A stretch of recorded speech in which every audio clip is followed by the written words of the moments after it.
नमस्कार। ओम साई राम। सभी भक्तों को आज के साईवार सत्संग में बहुत बहुत स्वागत है।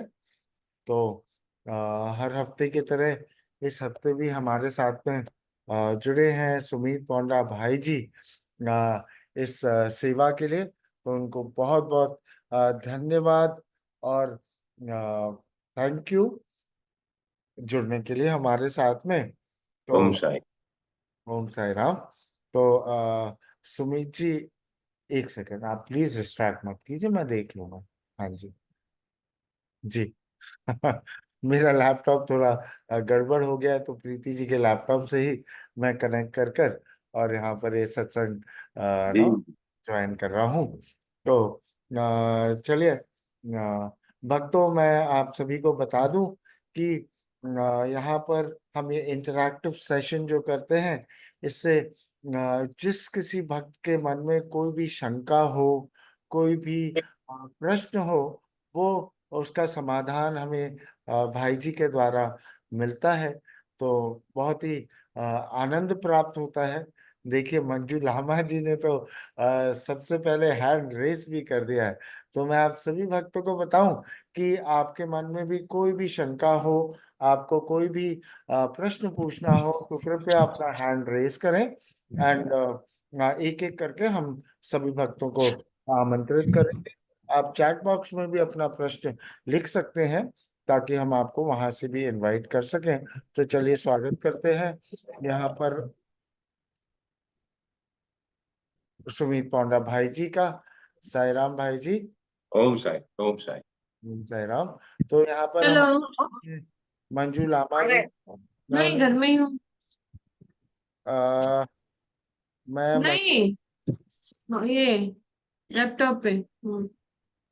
एक कोई भक्त शायद आती 2 मिनट रुको, मैंने कहा अभी इतने जल्दी चल रहा है। अनम्यूटेड हैं। गुरुवार है ना आज है।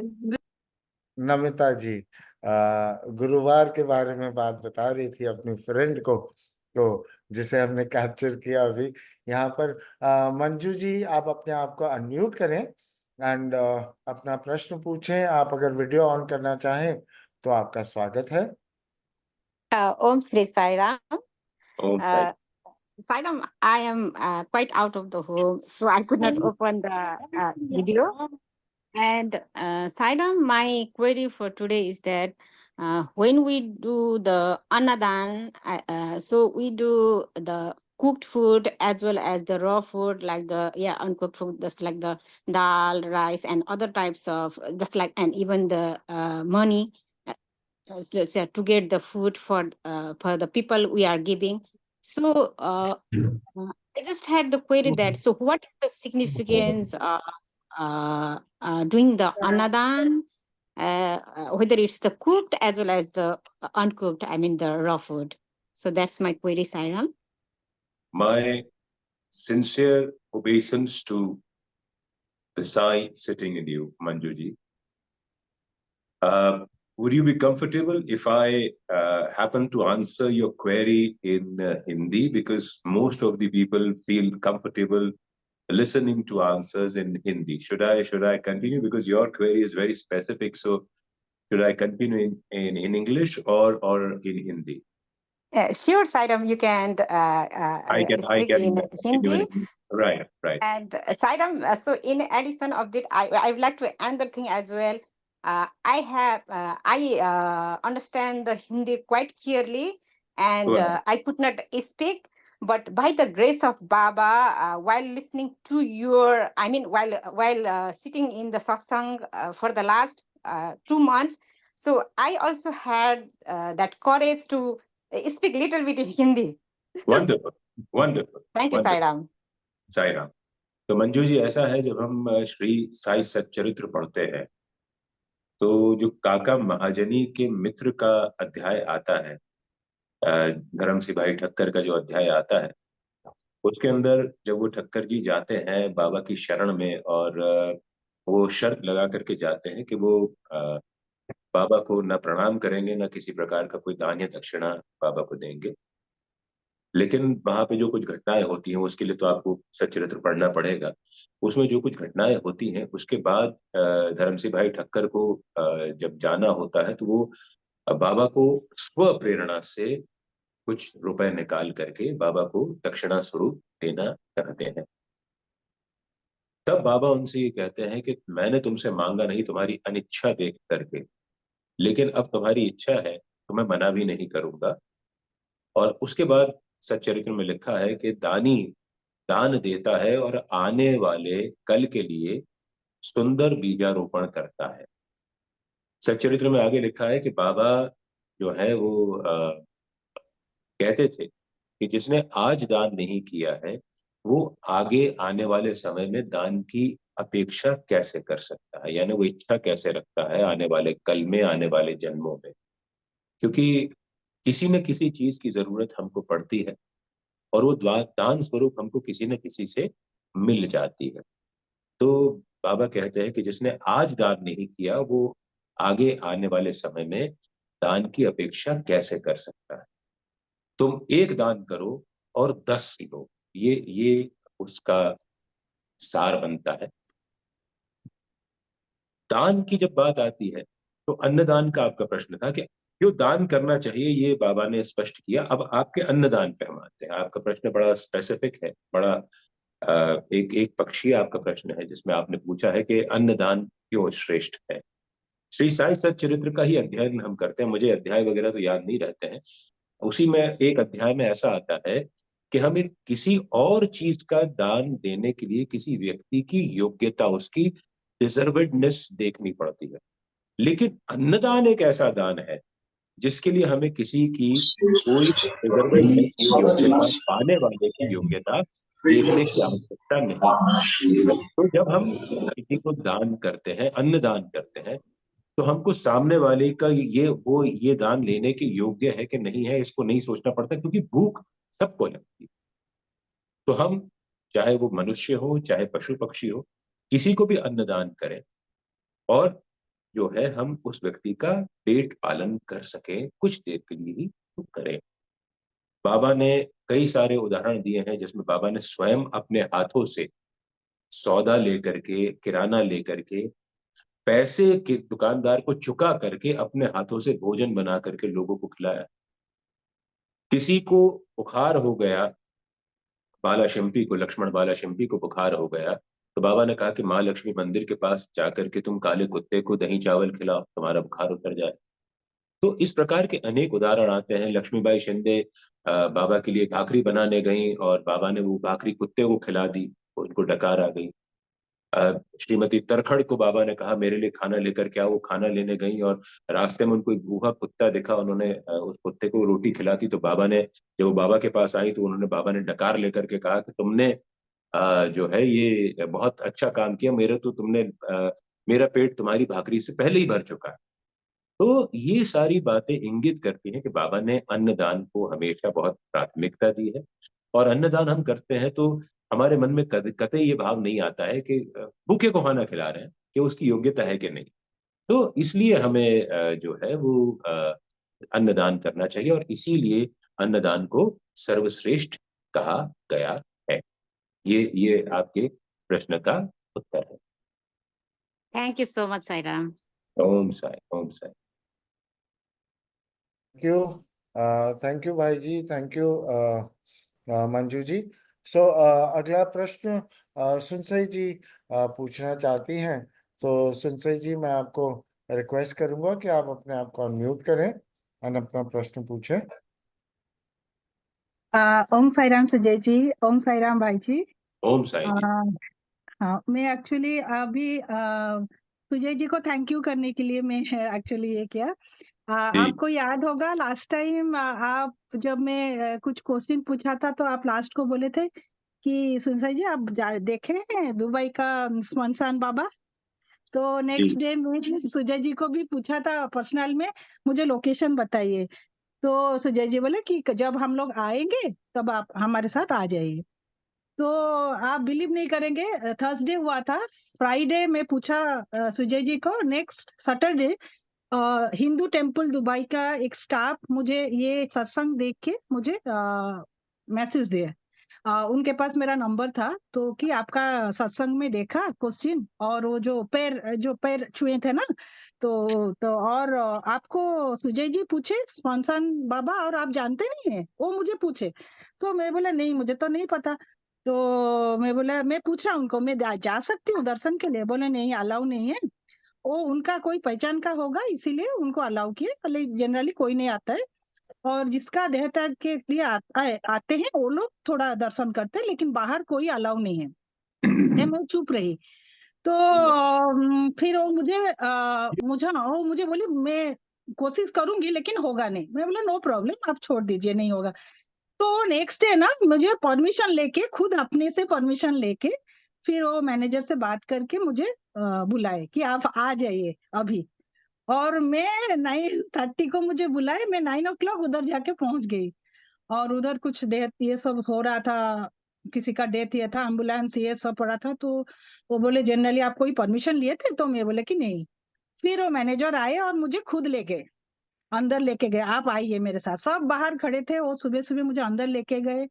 और आप बिलीव नहीं करें, पूरा शिव जी का जो मंदिर है वो मुझे आरती दिए करने के लिए, मैं किया, मैं फूल चढ़ाया, फिर मुझे वो बाबा के पास लेके गए।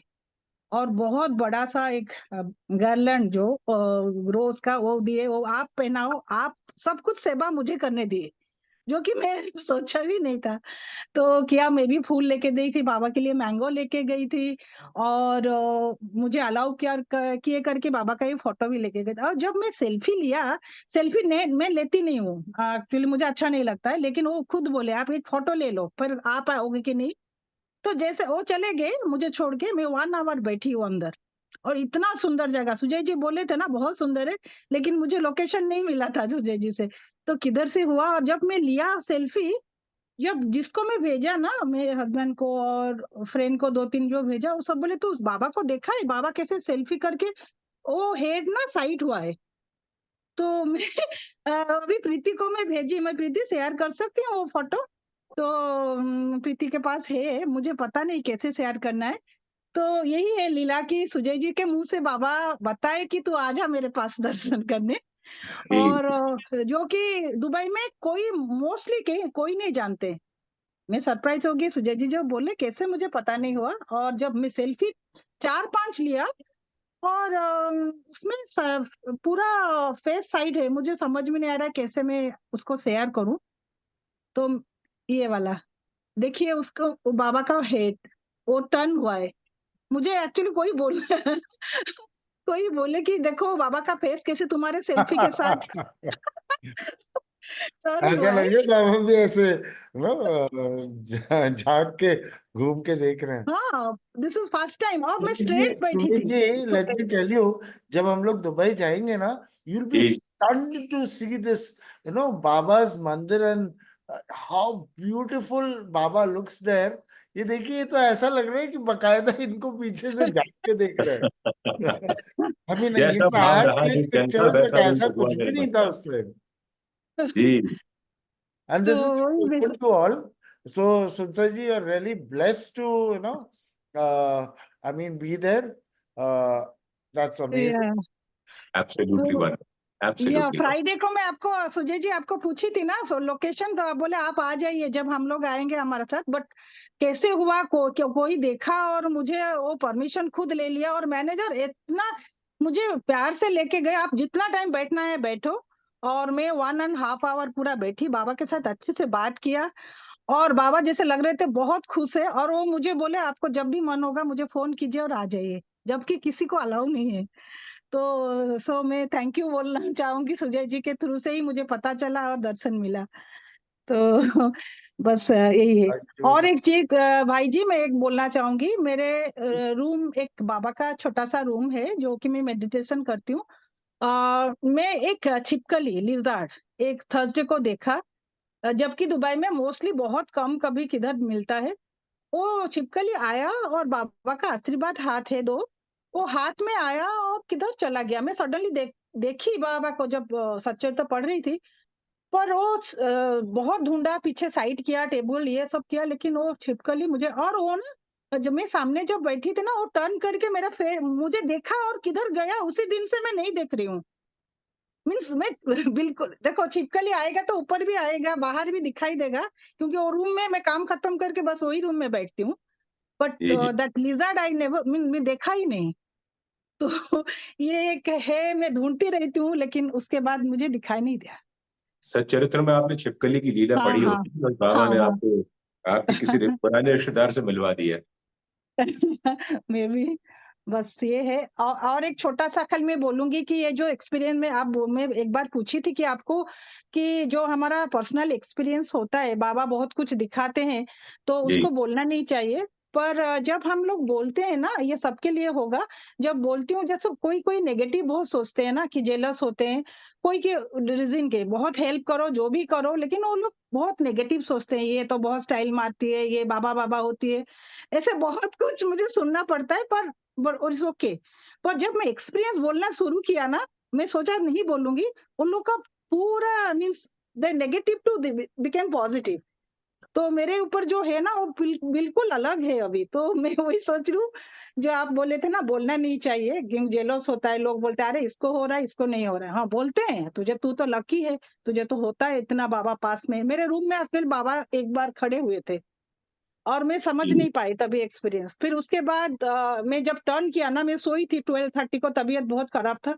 जब टर्न किया बाबा सोए थे बेड पे, जैसे हाथ करके जी सोते हैं ना। जी जी जी। और हाँ, ऐसे करके तो वो सब सुनने के बाद ना सबका आप सोचोगे नहीं, जो मेरे बारे में नेगेटिव सोचते थे वो बंद हो गया। तो इसीलिए मैं आपको बोली कि कभी-कभी हमको एक्सपीरियंस भी बोलना चाहिए। जी बिल्कुल सर जी, बिल्कुल। हम आ रहे हैं अगले महीने दुबई, बहुत यस, सारे यस। आपके हाँ, एक्सपीरियंसेस सुनेंगे। तो हाँ, चलिए, ज़रूर। अभी समय थोड़ा ठीक है। सा हाँ, कम है साई राम, साई और राम। बहुत थैंक उनके यू, यहाँ प्रश्न है, तो उसे थैंक आगे यू, लेते हैं। थैंक यू, तो thank uh, Om Sai Ram. Sai Ram, Sai Ram. Thank you for sharing such beautiful experiences. And आपकी फोटो भी एंड बाबा की फोटो भी बहुत अच्छी लगी। तो चलिए, भक्तों, यहाँ पर चैट बॉक्स में एक प्रश्न आया, पहले मैं वो ले लूं, उसके बाद प्रतिभा जी आपका क्वेश्चन लेता हूं। सुभाषिनी जी ने ये प्रश्न किया है, बहुत ही ब्यूटीफुल प्रश्न है कि गुरु पूर्णिमा के उत्सव, नहीं, ये नहीं, इसके पहले एक और था, sorry. May I know the difference between a Guru and अ सदगुरु प्लीज। ये दिस क्वेश्चन था सुभाषिनी जी का पहला दिस प्रश्न। Is such a beautiful question, बहुत ही सुंदर प्रश्न है। अ, देखिए, सत्य का अर्थ होता है जो शाश्वत होता है, जो निरंतर होता है, जो चिरंतन होता है, जो कभी नष्ट नहीं होता, जो समय की गर्त में, समय की आंधियों में कभी उसका नाश नहीं होता, वो सत्य होता है। सत्य आदर्श होता है और सत्य प्रकाश भी होता है। तो जब किसी गुरु में ये सत्य का तत्व समाहित हो जाता है तो वो सदगुरु बन जाता है। गुरु अपने आप में बहुत बड़ी उपाधि है जब हम किसी को गुरु कहते हैं।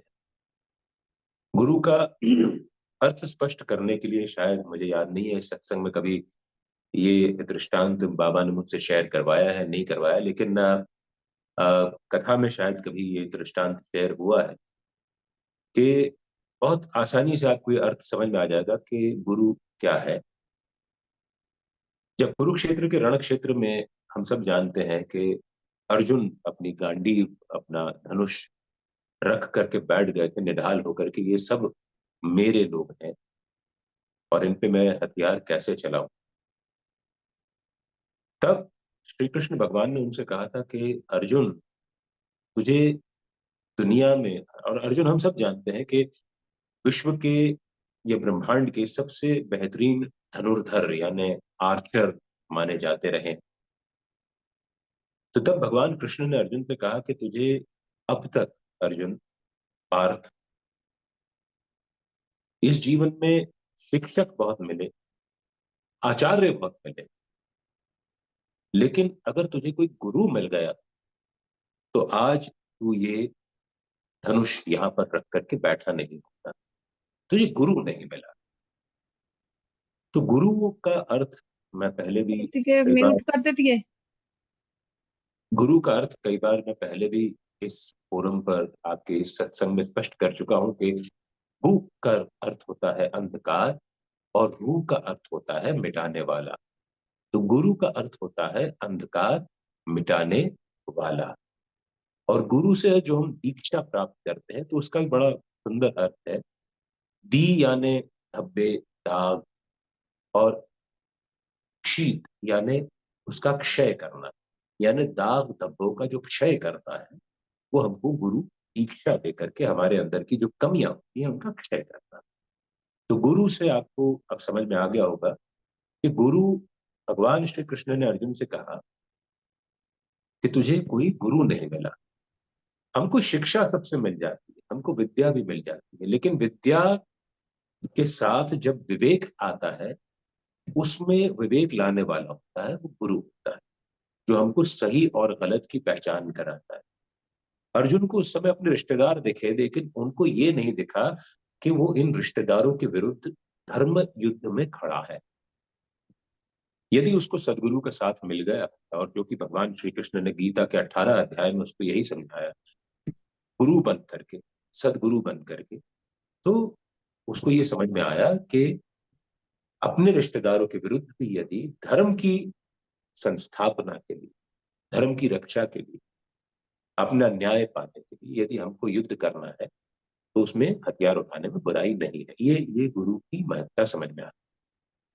अब गुरु भी हमको बहुत मिलते हैं इस जीवन में। गुरु कई बार हमारे जीवन में आते हैं और निकल जाते हैं, जो क्षणिक कुछ देर के लिए हमारे जीवन में आते हैं। सदगुरु वो होता है जो हमारे जीवन में आता है और फिर जाता नहीं। कोई भी गुरु आकर के जा सकता है, उसका काम हो गया, उसने हमको दीक्षित किया और वो चला गया। लेकिन ऐसा गुरु जो कि सदैव सतत हमेशा साथ में रहे, सत्य की भांति हमारा साथ निभाता रहे, वो सदगुरु कहलाता है। जो कभी हमारे जीवन से जाता नहीं है, जो हमारे at the back of our hands या at the wink of an eye वो फिर हमको उसके होने का एहसास करा देता है, वो सदगुरु कहलाता है। जो सत्य होता है, सत्य की भांति निरंतर होता है, चिरंतन होता है, शाश्वत होता है। ये सदगुरु की विशेषता होती है। तो साईनाथ को इसीलिए सदगुरु कहा जाता है कि वो हमेशा हमारे साथ खड़े होते हैं, हमको कभी भी अकेला नहीं छोड़ते। तो गुरु और सदगुरु में ये मुख्य फर्क होता है कि दोनों की लॉन्गेविटी में उनकी, एक परमानेंट होता है, एक टेम्पररी होता है। जो परमानेंट होता है वो सदगुरु होता है, जो टेम्पररी होता है वो केवल साधारण गुरु होता है।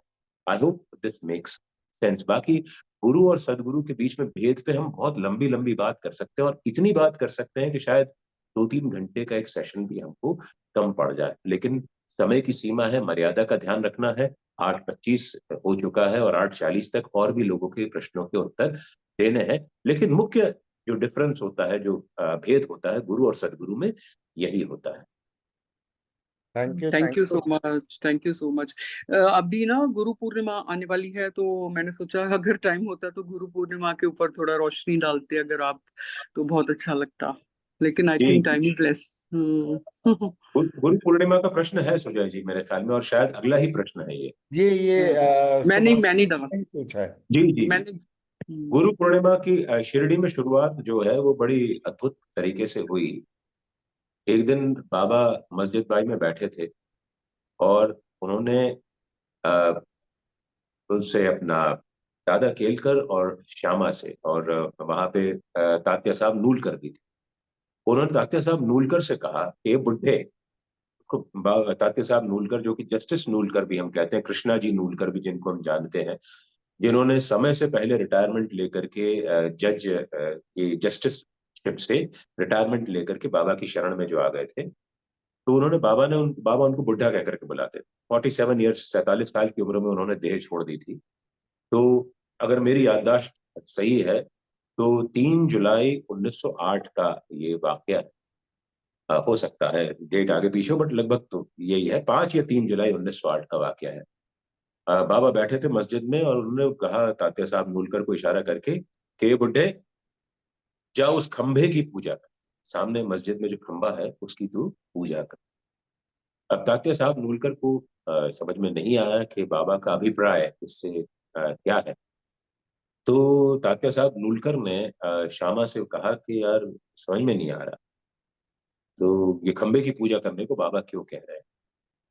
तब जो है वो श्यामा ने कहा कि चलो दादा केलकर बहुत प्रकांड विद्वान है, पंडित भी हैं, ब्राह्मण भी हैं, उनके पास पंचांग भी रहता है।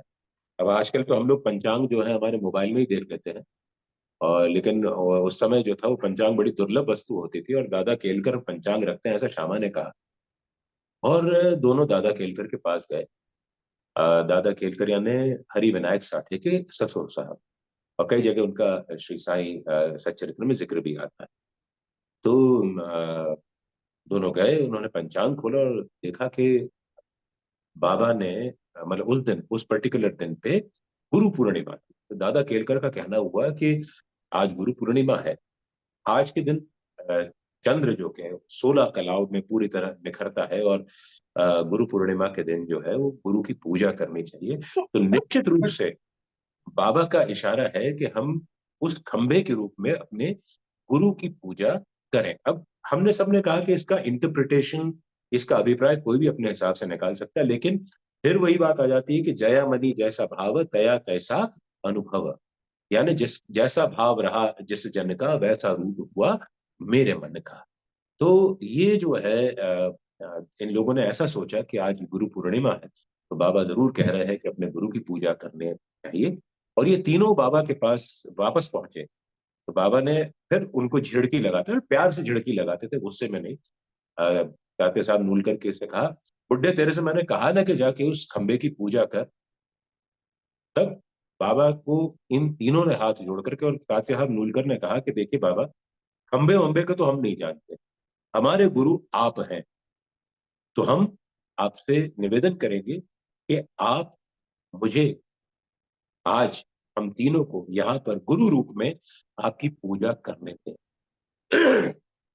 सॉरी। तो इस तरह शिरडी में गुरु पूर्णिमा का त्योहार शुरू हुआ। और जो भक्त आज पहली बार ये सत्संग में जुड़े हैं, या जिन्होंने अरे माय गॉड, आप देखिए, मैं यही कहने वाला था सुजय जी, कि उस दिन पहली बार शिरडी में बाबा की आरती हुई, और वो तात्या साहब नूलकर ने आरती उतारी गुरु पूर्णिमा के दिन, और ये आरती यहां पर आ गई। जय हो बाबा की। ये बाबा का चमत्कार होता है। ये साक्षात, ये सदगुरु के रूप में उन्होंने अपने दर्शन हमको दे दिए।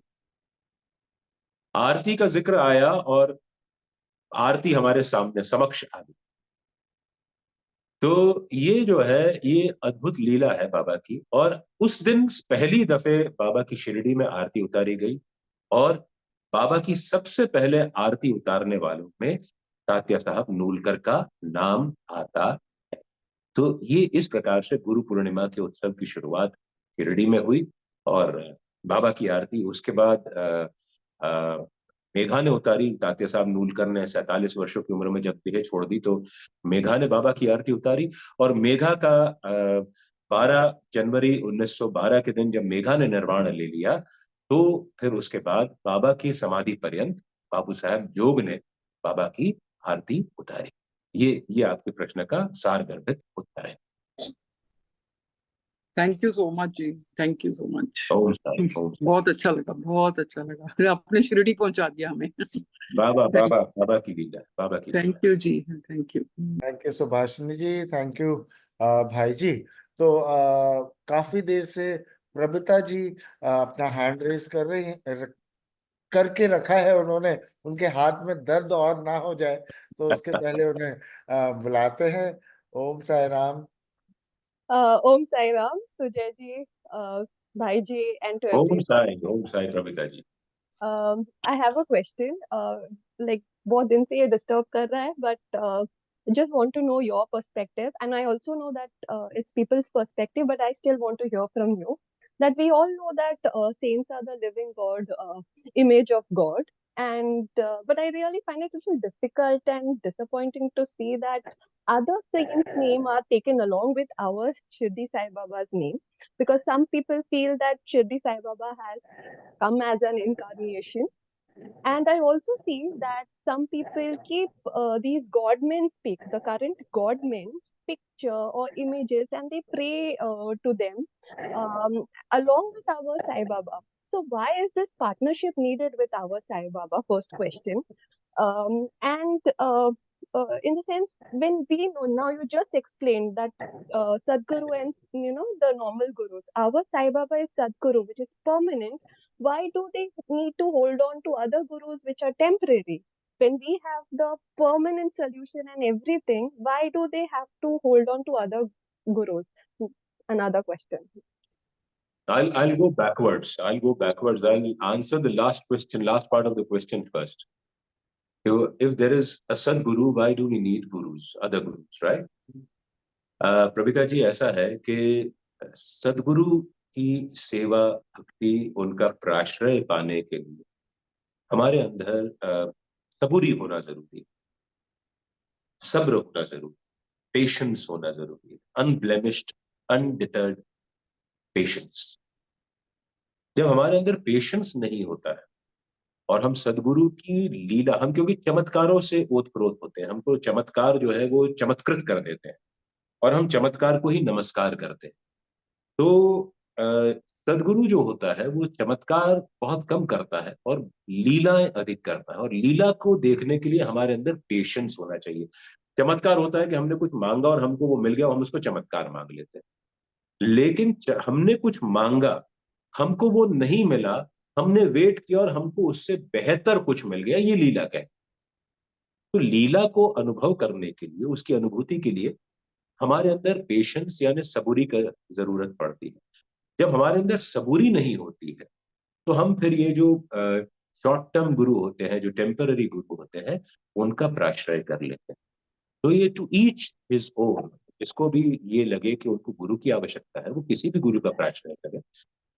सदगुरु की लीला का दर्शन करने के लिए जिनके अंदर पेशेंस है, वो सदगुरु की लीला का दर्शन करने के लिए सब्र रखें, धैर्य रखें, और उनको अवश्य उनका सदगुरु की लीला का अनुभव हो जाएगा।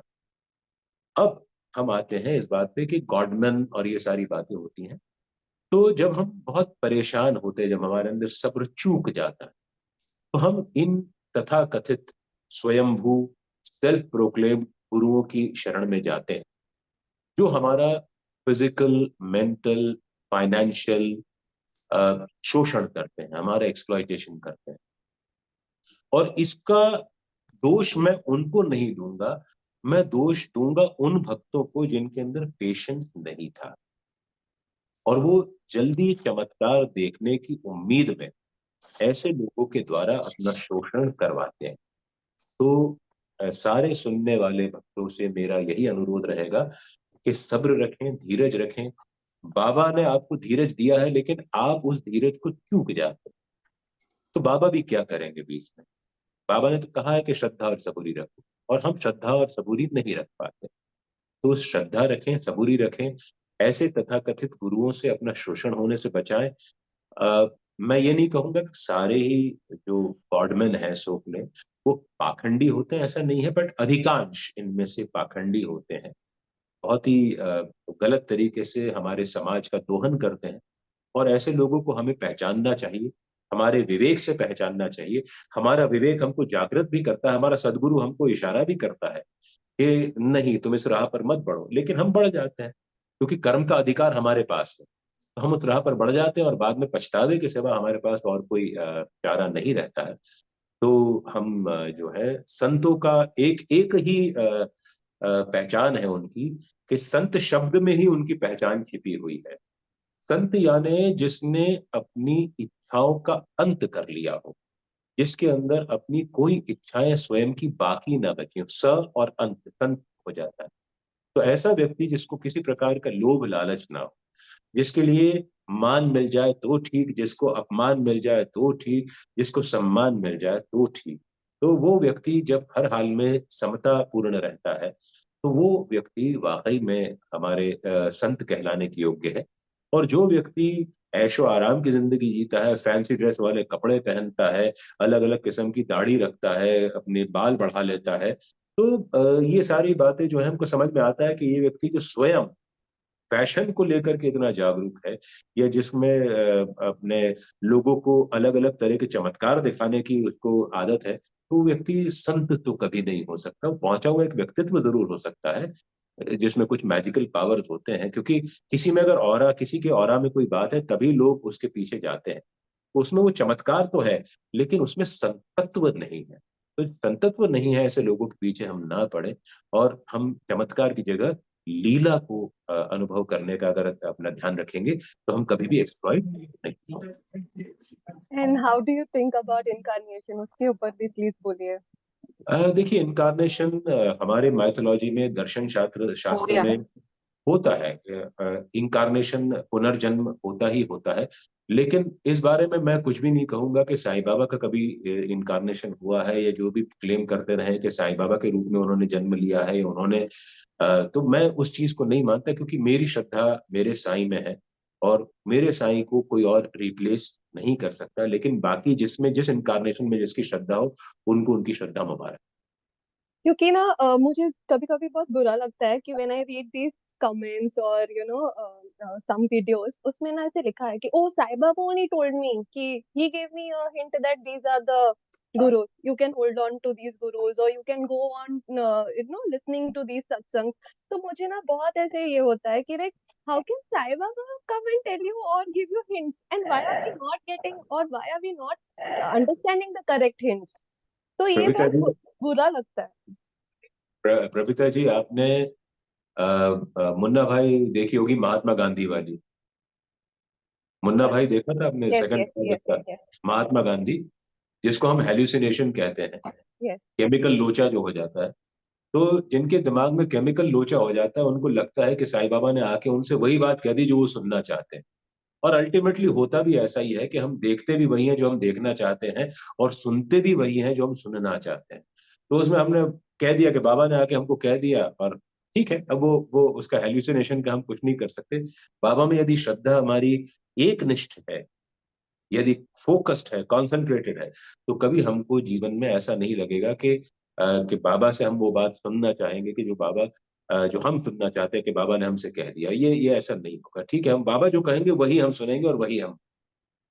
Yeah, because somewhere in Shirdi I read this कि जैसे बोलते हैं ना अल्लाह मालिक, शिरडी में हर एक बंदे लोग के टी शर्ट में ये लिखा था कि अपना तो मालिक साईं बाबा, अपना तो एक ही मालिक बाबा। And I felt so nice reading that कि अपना तो मालिक बाबा ही है, because he is Brahma Vishnu Mahesh for us, जी एंड जी आई बिल्कुल। Cannot see anything apart from this. Even if I go to a temple also on Monday or any day, I feel कि अरे नहीं, मेरा तो साईं बाबा, जैसे बोलते हैं ना मुंह से ओम साईनाथ ही निकलता है, ओम नमः शिवाय की जगह पे ओम साईनाथ नमः ही निकलता है। तो उसमें कोई दैट इज बुराई हाउ नहीं है, कोई दैट बुराई इज नहीं। आपका दैट इज विश्वास हाउ है, वी आर मैं बस, कनेक्टेड।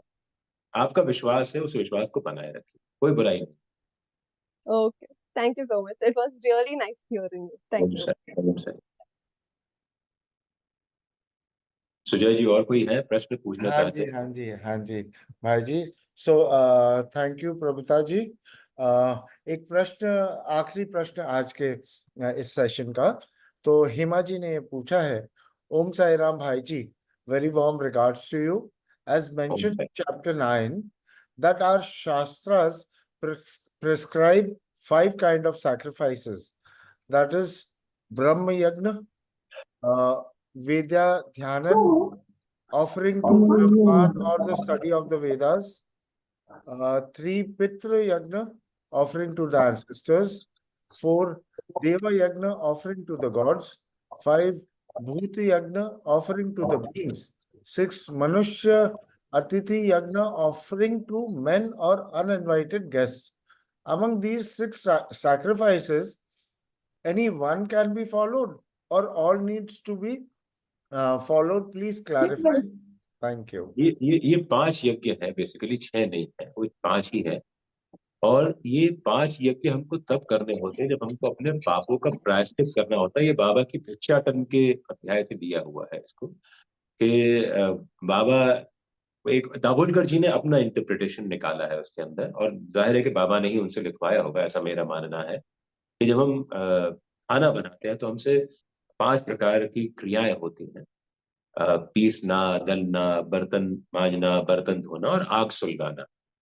तो ये जो 5 प्रकार की क्रियाओं से जो होता है, इससे असंख्य बैक्टीरिया, बहुत सूक्ष्म जीव जो है वो, उनकी हत्या हमसे हो जाती है। तो हमारे माथे पर उनकी हत्या का दोष लगता है। और उस दोष की से मुक्ति के लिए हमारे वेदों ने ये 5 प्रकार के यज्ञ हम सुझाए हैं, जिसको ब्रह्म यज्ञ, देव यज्ञ, मनुष्य यज्ञ और ये तमाम यज्ञ जो है आपने जो 5 लिखे हैं वो है। ये पांचों आप कर पाए, क्योंकि इनका इंटरप्रिटेशन बहुत लंबा है। अगर मैं इन 5 यज्ञ के बारे में बताऊंगा आपको तो बहुत लंबा समय हो जाएगा। और इन 5 यज्ञ की आज के हमारे परिदृश्य में क्या उसका रेलेवेंस है, उसका संदर्भ कहाँ आता है। तो आप इनमें से किसी भी एक यज्ञ को फॉलो कर लीजिए, तो इसमें कोई बुराई नहीं है। और इस यज्ञों की बेसिकली इन यज्ञों में कोई आपको फिजिकल यज्ञ नहीं करना है। ये यज्ञ होता है अपनी आत्मा की शुद्धि के लिए, तो इसमें हमको फिजिकली कोई यज्ञ नहीं करना होता है।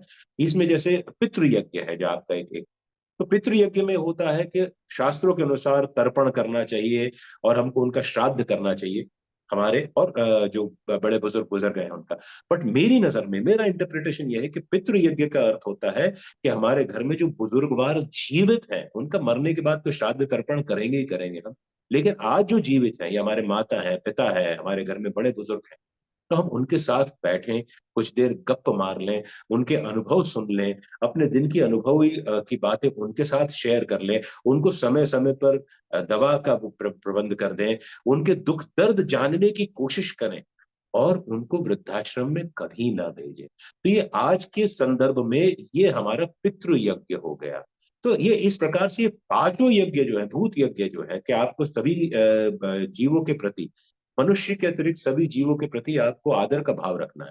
तो हम किसी को बंदी ना बनाए, और जो हमारे संसर्ग में जो भी आता है, जो पेट्स आते हैं या जो बाकी दूसरे बैक्टीरियाज आते हैं, जो दूसरे एनिमल्स आते हैं, उनका हम संरक्षण करें। कई बार होता है कि हम देखते हैं कोई कान खजूरा निकला है और हमारे सामने से गुजर के जा रहा, हम पता नहीं क्या अंदर हमारे अंदर एक स्ट्रीक उठती है और हम उसको कुचल देते हैं। वाह, वो आपको तकलीफ तो नहीं दे रहा था, बट सारे लोगों को हम कहीं किसी जानवर को, गाय को सवेरे रोटी डालें, कुत्ते को रोटी डालें। हमारे दर्शन में तो ये भी लिखा हुआ है कि पहली रोटी जो तवे की बनती है वो गाय के लिए रखनी चाहिए, दूसरी रोटी कुत्ते के लिए रखनी चाहिए, उसके बाद की रोटी हमारे लिए होनी चाहिए। हम में से कितने लोग इस बात को फॉलो करते हैं? तो ये हमारा हो गया भूत यज्ञ। तो ये आज के संदर्भ में हम देखें कि हम दान करें, अन्न का दान करें, गाय को रोटी खिलाएं। गाय से पवित्र कोई एनिमल नहीं है। कुत्ते को खिलाएं, क्योंकि कुत्ते से वफादार कोई एनिमल नहीं है। तो ये सारी बातें, बहुत सारी बातें जो हमको सीखने वाली है। तो हम इसको केवल शास्त्रों में जो योग दिया हुआ है वो यज्ञ, यानी फिजिकली हमने योग यज्ञ करा, उसमें होम डाल दिया, ये सब नहीं करना है। हमको अपने जीवन को यज्ञ बनाना है और उसमें हम अपने सदाचरण से रोज होम डालते रहें, अपने आचरण को सत्य की ओर ले जाएं, बेहतरी की ओर ले जाएं, अपने अपने व्यक्तित्व को बेहतर बनाने की ओर कोशिश करें। तो ये हमारे जीवन में यज्ञ के सदृश ही हो गया। तो ये आप उसको कभी मौका मिलेगा और लंबा जवाब देना होगा, मैं आपको ये 5 यज्ञ की आज की रेलेवेंस समझाऊंगा। अब समय ऑलरेडी ऊपर हो चुका है, 8:45 मेरी घड़ी बता रही है। तो मैं चाहूंगा कि सुजय जी को कमान दे दी जाए और आगे का सत्संग को कंटिन्यू करें। Thank Om you sir. भाई जी। आप इतना ब्यूटीफुली सारे भक्तों के प्रश्न का समाधान देते हैं। हम सभी को कुछ ना कुछ सीखने के लिए मिलता है। इसके लिए आपका बहुत बहुत धन्यवाद। आपसे मैं एक अनुरोध करूंगा कि अगले हफ्ते अगर हम सिर्फ गुरु की महिमा के बारे में ही और चर्चा करें तो अच्छा रहेगा। क्योंकि गुरु पूर्णिमा 21 तारीख को है और 18 तारीख को अगला सत्संग होगा। तो जी आप इसे शुरू करें और भक्तों के मन में जो भी प्रश्न होगा वहां से उसे आगे ले जाया जाए। मैं अगले 2 हफ्ते तक सत्संग नहीं ज्वाइन कर पाऊंगा क्योंकि बाबा की सेवा में हम यूएस जा रहे हैं।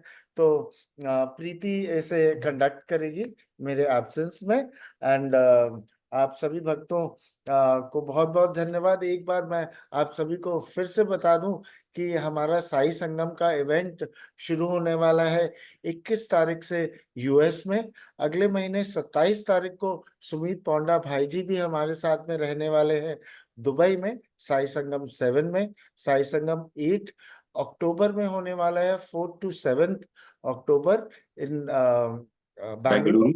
बैंगलोर। एंड जो साई संगम 9 है वो शिरडी में होने वाला है 20 से लेकर और 23 तारीख तक। तो आप सभी का आई मीन आमंत्रण है कि आप सभी जुड़े हमारे साथ में एंड इन सभी संगमों में आनंद ले।